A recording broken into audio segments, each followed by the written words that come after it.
Shalom, selamat pagi Bapak Ibu yang terkasih, Jemaat GSJ Alpenial dan juga GSJ Anugerah Kemendung. Kita berjumpa kembali dalam program Gemar GSJ Alpenial dan juga GSJ Anugerah Kemendung. Di pagi hari ini turut kita bersuka cita dan juga bersyukur karena berkat Tuhan yang begitu luar biasa setiap pagi boleh kita nikmati lewat program Gemar kali ini.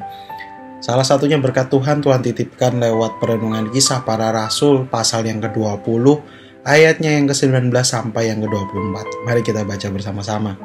Dengan segala rendah hati aku melayani Tuhan. Dalam pelayanan itu aku banyak mencucurkan air mata dan banyak mengalami pencobaan dari pihak orang Yahudi yang mau membunuh aku. Sungguh pun demikian, aku tidak pernah melalaikan apa yang berguna bagi kamu. Semua ku beritakan dan kuajarkan kepada kamu, baik di muka umum maupun perkumpulan-perkumpulan di dalam rumah kamu. Aku senantiasa bersaksi kepada orang-orang Yahudi dan orang-orang Yunani supaya mereka bertobat kepada Allah dan percaya kepada Tuhan kita Yesus Kristus. Tetapi sekarang sebagai tawanan roh aku pergi ke Yerusalem dan aku tidak tahu apa yang terjadi atas diriku selain daripada yang dinyatakan Roh Kudus dari kota ke kota kepadaku, bahwa penjara dan sengsara menunggu aku. Tetapi aku tidak menghiraukan nyawaku sedikit pun, asal saja aku dapat mencapai garis akhir dan menyelesaikan pelayanan yang ditugaskan Tuhan Yesus kepadaku untuk memberi kesaksian tentang Injil kasih karunia Allah. Amin. Sungguh luar biasa perenungan pagi hari ini. Mungkin cukup pagi tapi kita sudah baca hal yang mungkin cukup membuat kita cukup bergetar ya, dimana ya kita tiap kali kita mungkin membahas soal kisah dari Rasul Paulus, dimana Rasul Paulus adalah salah satu tokoh yang kita kenal dalam sebuah pelayanan yang cukup radikal ya. Jadi Rasul Paulus ini jadi salah satu prajurit Tuhan Yesus yang dengan semangat, dengan effort, dengan usaha yang maksimal, dengan keseriusan, beliau menjadi contoh di mana pelayanan bahkan sampai menantang maut itu adalah sebuah konsekuensi. Disebut juga pelayanan, di situ juga ada pengorbanan. Dan di sini Rasul Paulus menjadi contoh yang hidup, dia menjadi teladan yang hidup. Dan di awal tadi, di ayat yang ke-19, Rasul Paulus sendiri sudah menyatakan bahwa bukan hanya mencucurkan air mata, tetapi dia juga harus menantang maut, di mana sudah banyak orang Yahudi yang siap membunuh dia.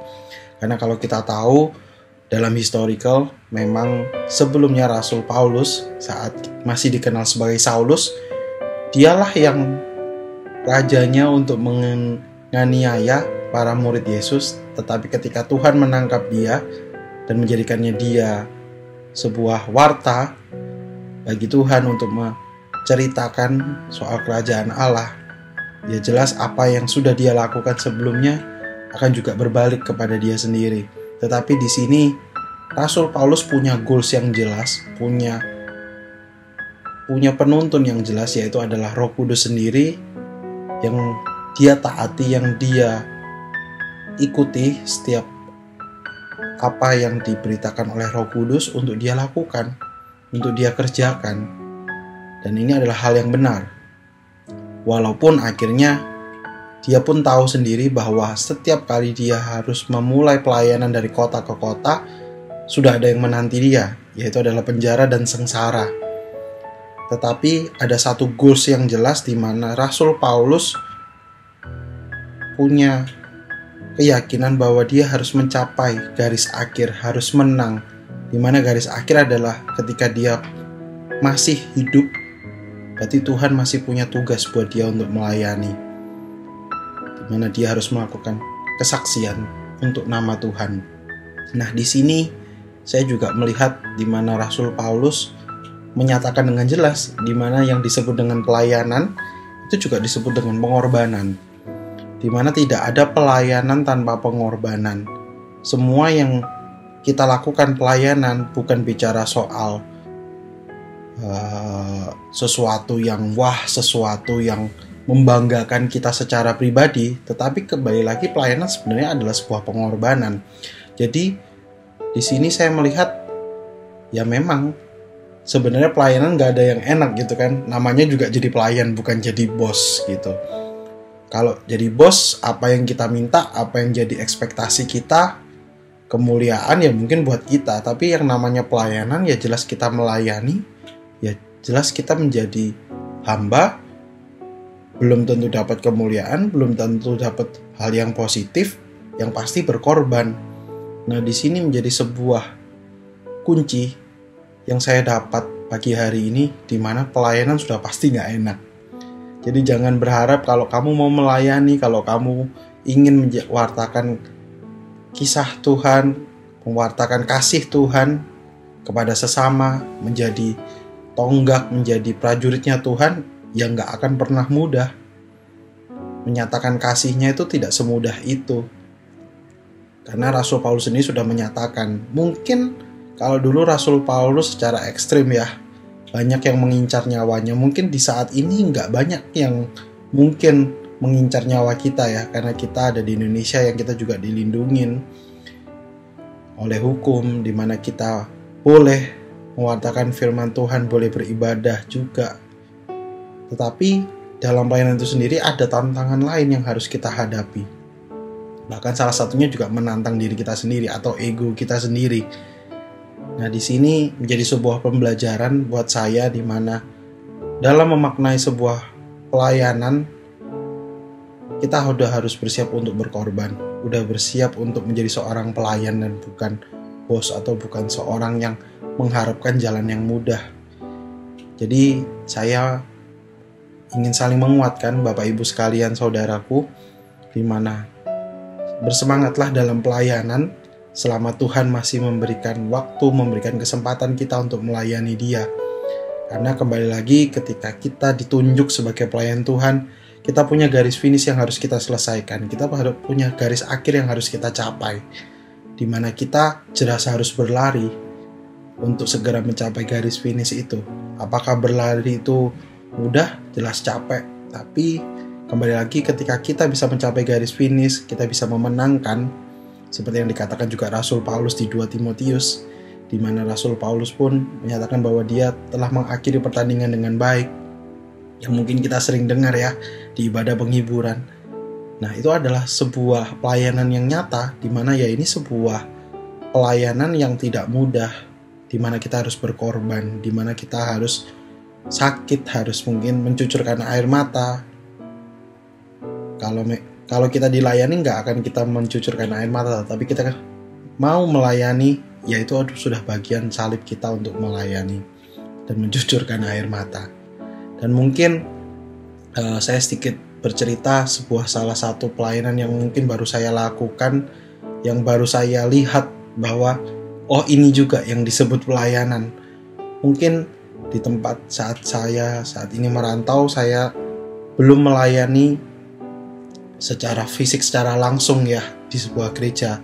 Tetapi ketika mungkin dalam kesempatan seperti ini saya melayani, dan juga mungkin saat saya kembali ke Surabaya saya juga sangat rindu untuk melayani. Tetapi Tuhan juga menitipkan sebuah pelayanan di pekerjaan saya, di mana saya salah satu yang juga handle soal kekaryawanan, di mana saya dipercaya Tuhan untuk membantu dan menghandle kekaryawanan yang berhubungan dengan BPJS, berhubungan dengan kesehatan dari karyawan sendiri. Ketika kekaryawanan ada yang mengalami kecelakaan, saya dipercaya Tuhan untuk membantu karyawan untuk bisa mendapatkan pelayanan kesehatan atau saat kecelakaan kerja. Dan 1 minggu lalu saya dipercaya Tuhan untuk bisa bantu melayani salah satu karyawan saya, di mana baru terjadi kecelakaan saat dia mau berangkat ke kantor. Ternyata dengan regulasi yang cukup banyak, juga dengan birokrasi, untuk mendapatkan pelayanan tersebut tidak semudah itu. Saya harus berpindah-pindah rumah sakit untuk mencari pelayanan tersebut. Begitu juga dengan banyaknya dokumen dan prosedur yang harus saya lalui.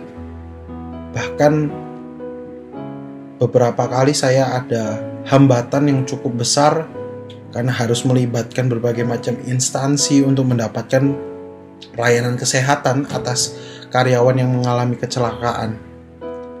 Dan di sini ketika saya pagi hari ini membaca renungan gemar ini, saya baru diingatkan Tuhan.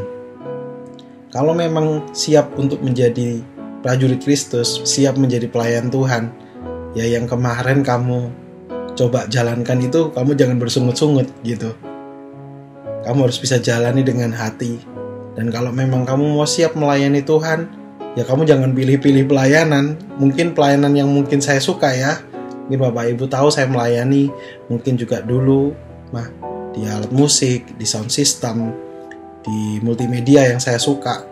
Tapi mungkin ada hal yang saya nggak kebayang bahwa Tuhan titipkan pelayanan tersebut begitu. Yang susah, yang harus kesana kemari. Walaupun hati ini sudah lelah begitu, saya juga nggak ada hubungan saudara, nggak kenal sama karyawan bahkan yang butuh pertolongan, tapi ya saya harus bergerak gitu. Karena Tuhan menitipkan karyawan kepada saya untuk dibantu, untuk dilayani. Begitu sulit, bahkan sampai malam di rumah sakit, mondar-mandir. Tetapi saat pagi hari ini saya membaca renungan ini, saya menjadi terberkati kembali, dan saya pun percaya bahwa apa yang saya kerjakan itu tidak sia-sia, karena saya bekerja, saya bergerak, saya menolong. Semuanya itu ketika kita menganggapnya sebuah pelayanan, bisa jadi kemuliaan buat nama Tuhan, di mana nama Tuhan juga ditinggikan lewat setiap yang kita kerjakan dan kita usahakan. Terlebih saya bisa jadi berkat, bisa jadi penolong buat sesama kita.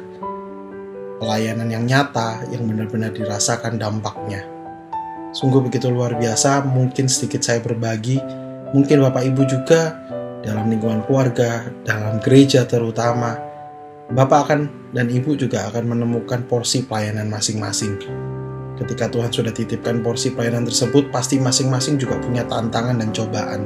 Tetapi kembali lagi, saat kita ingat kita dalam pertandingan, saat kita ingat kita punya garis finish yang harus kita capai dengan baik, yaitu mempertahankan iman dan pelayanan kita bisa kembali bersemangat, kita bisa kembali bergairah, punya api cinta itu, kasih, untuk kita bisa terus fokus melayani Tuhan lewat sesama kita, lewat keluarga kita, lewat organisasi gereja kita.